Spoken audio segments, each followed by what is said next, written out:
Time for Homeschooled as we check in with our baseball analyst, Jim Duquette. And Jim, what were your takeaways, not just from Noah's performance on the mound, but saying after the game that he's pretty confident he'll reach an agreement to return to the Mets? I loved that. First off, I mean, congrats to him, by the way, for pitching healthy, coming all the way back. That is not an easy thing for him to do, and he pitched well, like you mentioned earlier, and like we saw. But I thought that was the more significant news afterwards, is he felt confident. Listen, he wants to stay here. You can tell. And the Mets would be crazy after going through this entire rehab process to not want him back. We know how good he can be when he's healthy.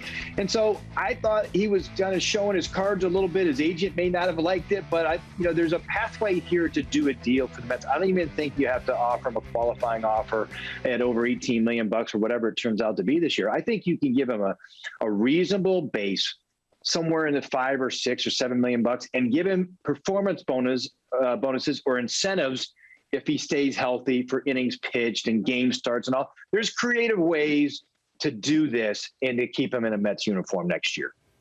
Sounds encouraging. And as for his teammate, Jacob deGrom, we won't see him pitch again this season. The Mets hope to have him back healthy in 2022, but he has an opt-out in his contract after next season. Would you say his Mets future is rather unclear?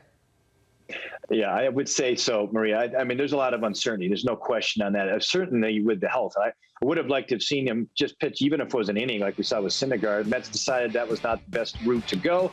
And, this is one of those, it's not an easy decision one way or the other. But going into the winter, it sounds like he's going to be healthy. And I think all eyes will be on his spring. I think anytime he has any type of issue next year, they'll be wondering. But if he pitches healthy next year, that's where it'll be interesting about whether the opt-out comes into play or not. There's some things that have at least been written recently. I pay a little bit closer attention to when you get closer to next year. Let's see how the Mets are doing. The Mets are going to be big players, I think, this winter. They're going to support deGrom with a big, I think, a lot of free agents, along with obviously Lindor signing. So, we know it's going to be a competitive team, and I don't think Jake really wants to go anywhere at the end of this.